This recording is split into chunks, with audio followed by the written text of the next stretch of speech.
Et votre invité aujourd'hui dans la grande interview en direct sur Boursorama, c'est Patrick Artus. Bonjour Patrick. Bonjour David. Chef économiste chez Natixis, on parle évidemment de l'Italie ce matin, aujourd'hui. L'Italie qui est dans le flou après le raz-de-marée des antisystèmes aux élections législatives. Pas de majorité claire, ça on l'a compris. Est-ce on revient dans l'idée que l'Italie est ingouvernable et quel impact sur les marchés? Pour l'instant, les marchés ne réagissent quasiment pas. Il y a un petit décrochage, mais léger, moins de 1% sur l'indice action italien. Sachant que le plus probable pour aboutir à une majorité, ça serait l'alliance des populistes du mouvement 5 étoiles avec le parti d'extrême droite de la Ligue du Nord, éventualité qui a toujours été refusée par les dirigeants de ces deux mouvements.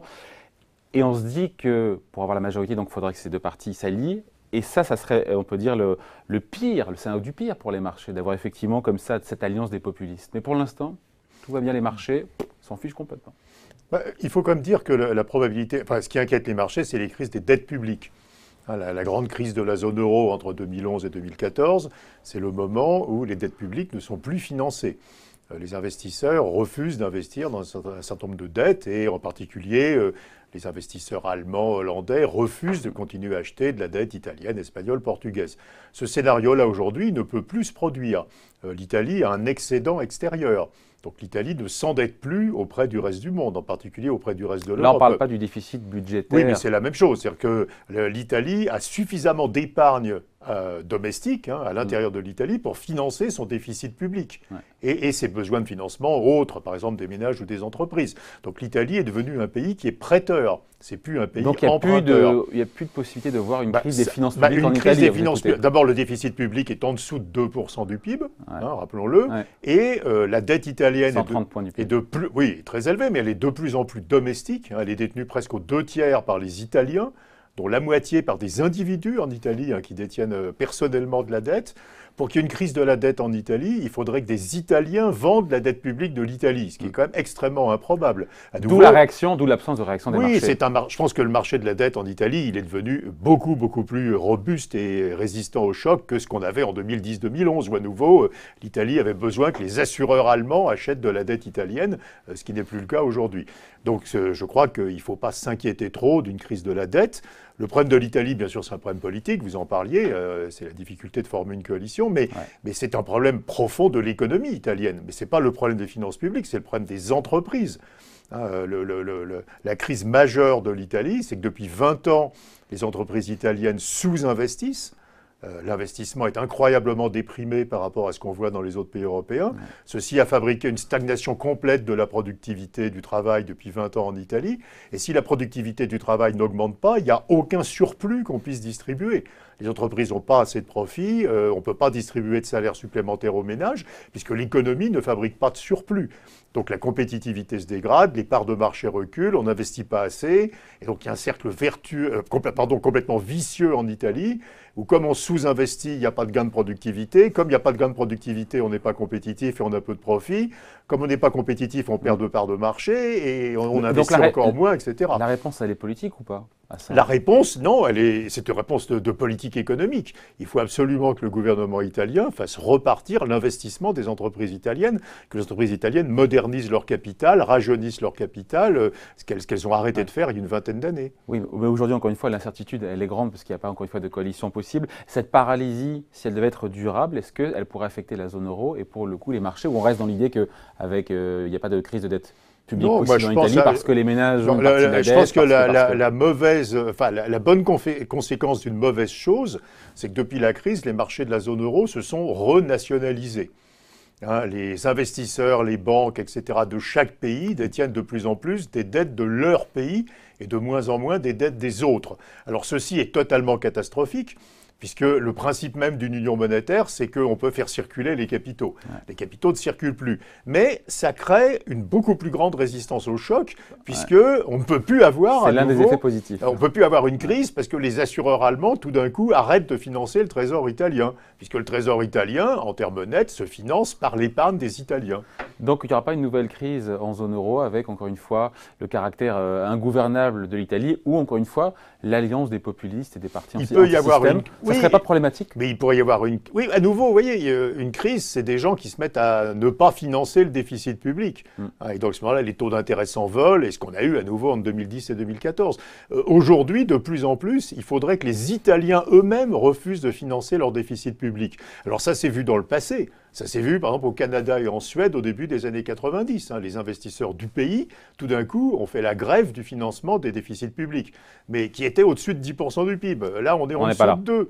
On est en dessous de 2. Donc même cette alliance des populistes, si elle devait se produire, encore une fois, les leaders de chaque parti ont toujours rejeté cette hypothèse, cette éventualité. Encore une fois, une union, une alliance des populistes, Oui. ça ne sera pas pour vous, ça ne sera pas un scénario du pire pour les marchés? Non, je pense que les marchés, à nouveau, je parle des marchés, je ne parle pas après ça des complications qu'il y aura pour avoir des consensus en Europe sur des évolutions institutionnelles. Mais sur les marchés, vous avez ce qu'on vient de dire, c'est-à-dire le marché de la dette italienne est un marché largement domestique. 2, l'Italie n'a pas besoin de l'épargne du reste du monde. Le 3, le déficit public est passé en dessous de 2% du PIB. Et donc, il faudrait une véritable panique pour qu'il y ait une crise de marché. Il faudrait à nouveau que les Italiens eux-mêmes se mettent à douter de la solvabilité de leur État. Et on n'en est pas là. Donc, les marchés ont raison de ne pas réagir. Les marchés, je pense que les marchés, c'est pas qu'ils ont raison, c'est qu'à nouveau... Parce qu'il s'est justifié économiquement. C'est qu'à nouveau... oui, mais c'est même pas une réaction des marchés. C'est qu'à nouveau, pour qu'il y ait vraiment une très grosse crise sur la dette italienne, je me répète, il faudrait que des investisseurs italiens eux-mêmes... Ça paraît assez improbable. Ce qui est très improbable. Et donc, on est dans une situation très différente de celle de 2011. Deuxième sujet qu'on va aborder avec vous, Patrick. Évidemment, cette décision de Trump de taxer l'acier et l'aluminium. Il faut comprendre, on parlera de l'impact de l'effet économique, mais c'est une décision qui est politique. Il fallait qu'il l'avait dit pendant la campagne, il envoie des signaux aux ouvriers américains, au lobby de l'acier, qui on sait est plutôt bien représenté à Washington. C'est une décision qui n'a pas de sens économiquement, encore que ça protégera des emplois ou pas? Non, mais la macroéconomie de Trump, le moins qu'on puisse dire, c'est qu'elle est assez peu conventionnelle. Parce que, on a une relance budgétaire. Bon, disons qu'on est au plein emploi aux États-Unis. On peut peut-être encore trouver un petit peu, mais enfin, quand on arrive à 4% de chômage, le taux de participation, vous savez, la proportion des Américains qui vont sur le marché du travail n'augmente plus. Ouais. Oui, mais n'augmente plus. Et Powell, le nouveau gouverneur de la Banque centrale, a dit, mais oui, mais on sait pourquoi. Les baby-boomers partent à la retraite. Et donc, mais vous savez que le taux de participation aux États-Unis, on le calcule jusqu'à la fin des jours. Il n'y a pas de limite d'âge. C'est c'est curieux d'ailleurs. Oui, on le calcule de 15 à plus l'infini. Nous, on le calcule en général de 15 à 64 ans.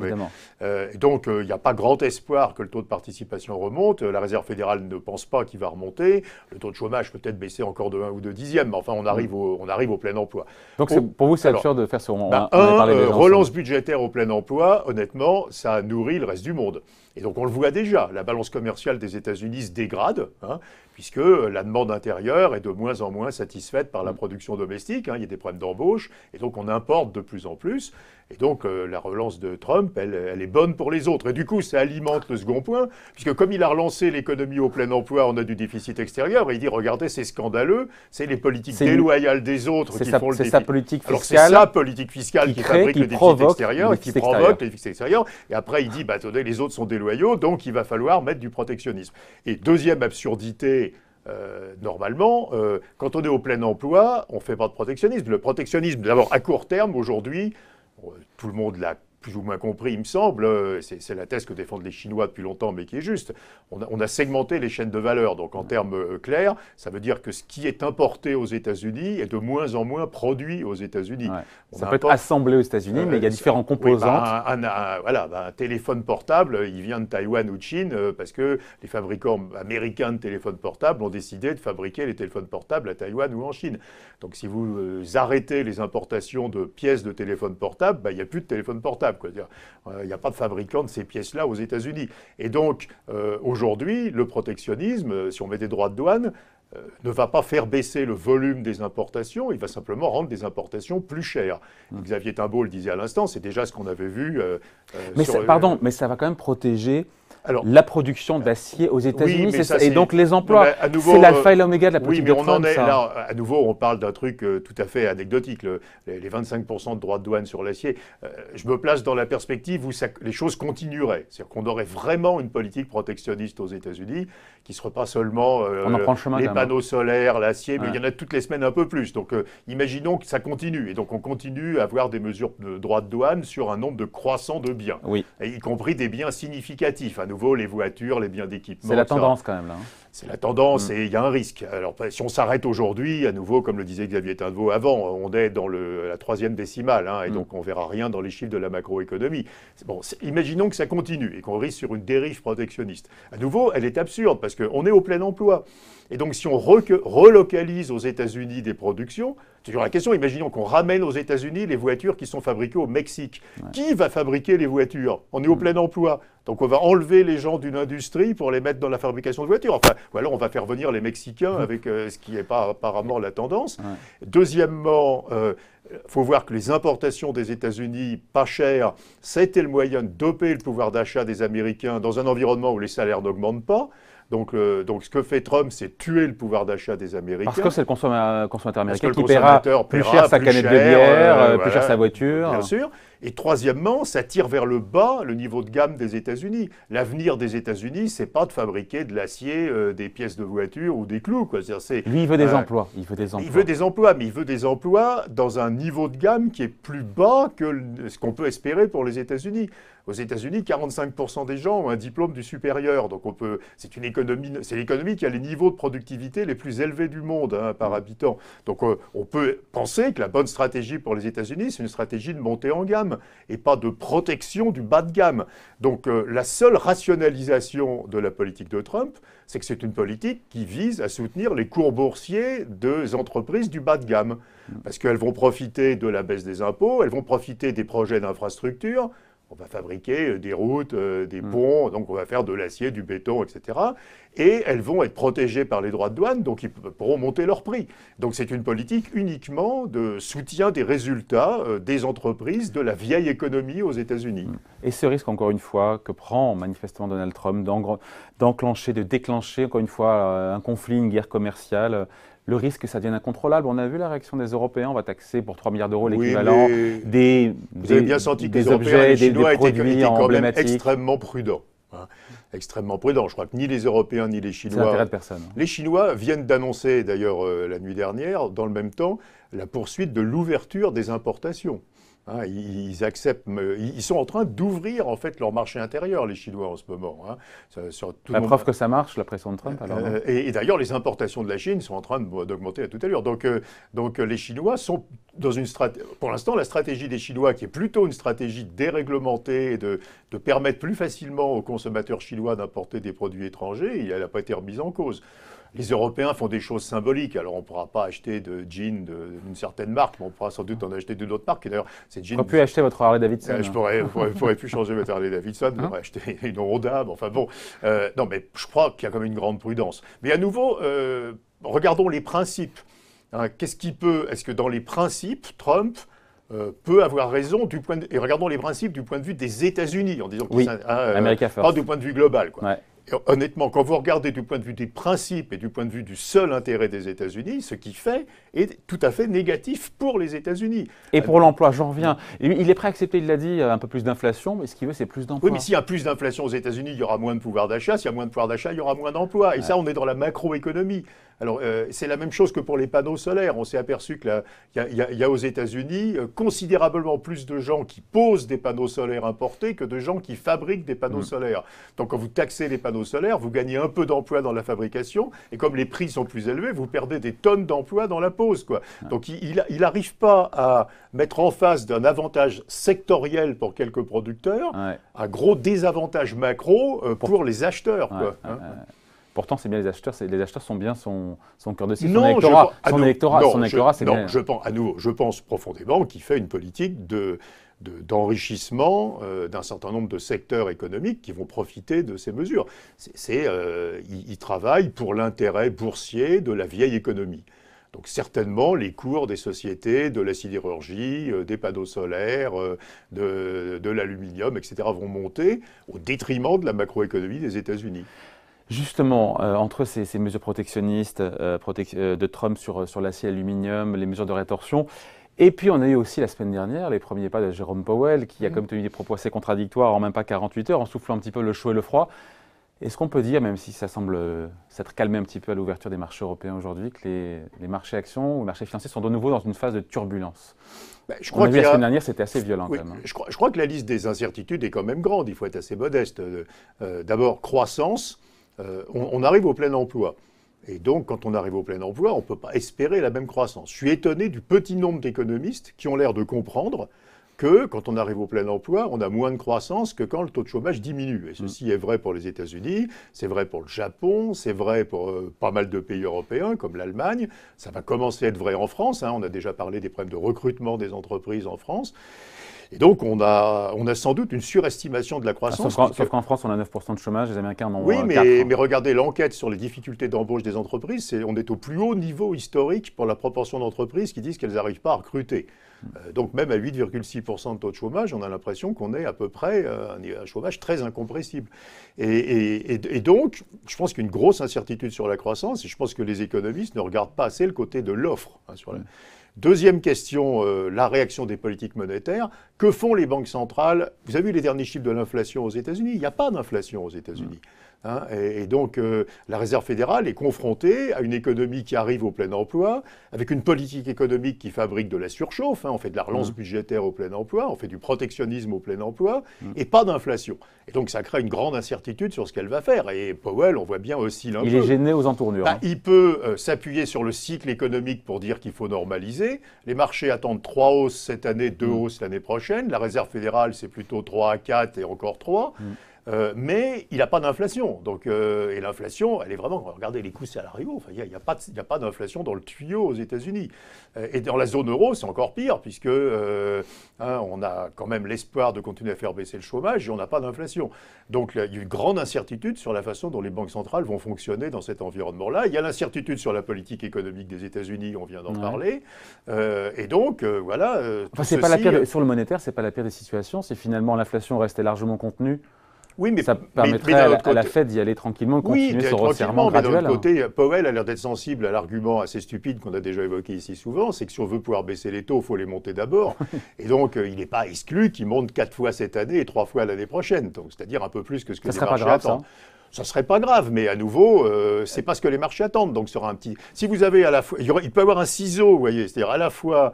La croissance, c'est moins que ce que les marchés attendent, parce que les marchés n'ont pas compris qu'on allait au plein emploi. Et les taux, c'est un peu plus que ce que les marchés attendent. Donc, si vous perdez 50 points de base de croissance et 50 points de base de taux, vous perdez 100 points de base. 100 points de base, ça fait quand même une dizaine de % sur les cours boursiers, quoi. Donc, il y a quand même un risque, il y a ce risque de ciseaux, vous voyez, sur la croissance et les taux. Un petit mot, sinon, on finit là-dessus, Patrick, sur la saison des résultats annuels, sur le CAC 40, là, qui touche à sa fin. Les chiffres sont quand même très flatteurs sur 2017, hausse de 7% de l'activité en moyenne, près de 20% entre le résultat opérationnel et les résultats nets, 70% des boîtes qui ont surpris de manière positive. Donc, résultats très robustes, très satisfaisants, même si c'est un peu le rétroviseur, mais qui ont eu un impact boursier, on va dire, assez limité. Est-ce que ça prouve ce qu'on sait déjà, mais que le niveau du CAC 40 est quand même déjà très très bien valorisé? Pas tant que ça. C'est assez surprenant, parce que c'est toute la bourse européenne.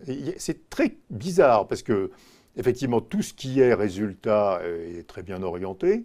L'idée qu'on va avoir des résultats par action dans la zone euro qui vont croître de 8 à 9% encore à nouveau cette année et encore l'année prochaine est assez raisonnable. Contre le double aux États-unis, attendu. Oui, alors le double aux États-Unis attendu, dont la moitié venant de la réforme fiscale. Donc, quand même. Oui, il y a la réforme fiscale, bien sûr.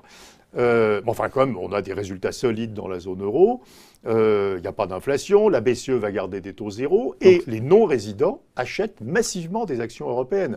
Il y a un report des non-résidents du marché américain vers le marché européen. Donc, le marché européen, il devrait être beaucoup plus haut. Déjà, il devrait être beaucoup plus cher. Et donc, la réticence, elle est chez les investisseurs domestiques européens. qui sont beaucoup moins fanatiques du marché des actions que les non-résidents. Donc les marchés actions européens devraient être beaucoup plus hauts, oui. Si seulement les investisseurs alors la question c'est pourquoi les domestiques européens sont aussi prudents. Alors il y a plusieurs raisons. Un, c'est parce que certains d'entre eux sont au maximum de ce qu'ils peuvent faire en actions. Ils touchent les limites, soit réglementaires, soit leurs limites internes en termes de risque. Donc ils ne peuvent pas aller plus loin, même s'ils ont envie. Deuxièmement, je pense qu'il y a quand même une assez grande incertitude sur les États-Unis et on sait que les marchés sont corrélés. Donc même si on est positif sur les actions européennes, on se dit que de toute façon, si le marché américain corrige, le marché européen suivra, quoi qu'il se passe en Europe. C'est la deuxième incertitude. Et donc au total, on voit que les investisseurs européens n'ont pas du tout la même attitude que les non-résidents. Donc ils n'aident pas le marché européen à monter. Ils ne sont pas assez patriotes, c'est ça? Oui, non, mais je pense que les contraintes de limite de risque jouent fortement, quoi. Je veux dire, et ça, on ne peut rien y faire pour le coup. Et puis la couverture devient plus chère. Le VIX, la volatilité a monté, a doublé. Donc, les couvertures actions sont devenues plus chères. Donc, si vous voulez couvrir un portefeuille, ça coûte beaucoup plus cher qu'avant le mois de février. Oui. Bon, mais en même temps, on se dit quand même que malgré tout que la dynamique des profits, elle est quand même en faveur des États-Unis, même si c'est du fait de la réforme fiscale. On aurait plus 18 ou plus 20 côté S&P 500 en 2018, plus 9 pour la zone euro. La dynamique, elle est claire, elle est en faveur des États-Unis. Oui, d'accord, mais le marché américain, il est quand même valorisé à un niveau beaucoup plus élevé que le marché européen. Les PER, il y a toujours à peu près 4 d'écart, donc c'est considéré un écart. Il y a l'autre chose dont on a déjà parlé aussi ici. Alors, il y a tout le débat aujourd'hui aux États-Unis sur qu'est-ce que les entreprises américaines vont faire de l'argent. Donc, il y a des enquêtes qui circulent, qui sont d'ailleurs pas toutes dans la même direction. Enfin, en gros, un tiers supplément d'investissement, un tout petit peu hausse de salaire et le reste rendu à l'actionnaire, soit par des rachats, soit par des dividendes. Les rachats d'actions, c'est une mécanique très forte, effectivement, de soutien des cours. Et donc, probablement, vous avez raison, enfin, le marché américain, il est tenu par ce niveau très élevé de rachats et par la perspective qu'il va y avoir encore plus de rachats avec l'utilisation du cash, en particulier du cash rapatrié, qui pourrait... Il n'y a rien qui montre que 30 à 40% que ça va se tarir, que ce cash va se tarir. Oui, c'est one shot, mais enfin, devant vous, vous avez sans doute une situation où 30 à 40% de ces rapatriements de cash serviront à faire des rachats d'actions, ce qui évidemment... C'est-à-dire qu'il y a un truc qui est absolument fascinant, si j'ai encore 30 secondes. Oui, le marché américain détruit entre 3 et 4% du nombre d'actions cotées tous les ans. On a 2 fois moins d'actions cotées et 2 fois moins de sociétés cotées aux États-Unis qu'il y a 20 ans. C'est un marché qui est en autodestruction, le marché des actions cotées aux États-Unis. Et donc le marché des actions aux États-Unis, ça devient un marché privé, comme on dit. C'est le marché du private equity, etc. Le marché coté des actions, c'est un marché qui se détruit. C'est une révolution, ça. Mais c'est très intéressant, parce que c'est le capitalisme actionnarial, mais ça devient un capitalisme actionnarial non coté de plus en plus. Le bout coté devient de plus en plus petit. La conséquence de ça, c'est que le marché des actions ne représente plus vraiment la valeur des entreprises, puisque vous détruisez la base. Donc bien sûr, les bénéfices par action montent, parce qu'il y a de moins en moins d'actions. Pour de mauvaises raisons. Si vous créez de la volatilité, parce que si vous restreignez la base, évidemment, et que la demande reste forte, la volatilité est plus grande. Et puis, vous changez totalement les techniques de valorisation, puisque vous passez d'une technique de valorisation de marché à une technique de valorisation d'experts, en gros, dans le private equity. Enfin, c'est un changement très, très important. Je pense que si le capitalisme actionnarial devient un capitalisme non coté, après, peut-être qu'il y aura un retour de balancier aussi. Oui, les investisseurs sont assez fanatiques, parce que ça les protège du risque purement de marché. Ils ont un risque d'entreprise, mais ils n'ont plus le risque de marché dans leur portefeuille. Si vous détenez une entreprise non cotée ou par un fonds de private equity, elle est valorisée à sa vraie valeur, normalement, et pas une valeur qui peut changer parce que Trump a fait un tweet mal conçu. Donc c'est ça l'avenir du capitalisme aux États-Unis. Alors pas en Europe. Vous avez pas, en Europe, au contraire, les émissions nettes sont positives, au Royaume-Uni, en zone euro, mais aux États-Unis, on se dirige vers un capitalisme non coté, ce qui est quand même extraordinairement intéressant par rapport à la vision qu'on a du capitalisme américain. Ils continueront à nous surprendre, ces Américains. Bon, en tout cas, merci à vous d'avoir été avec nous. Patrick Artus, merci, David. Avec nous dans la grande interview en direct sur Boursorama. Merci. Merci.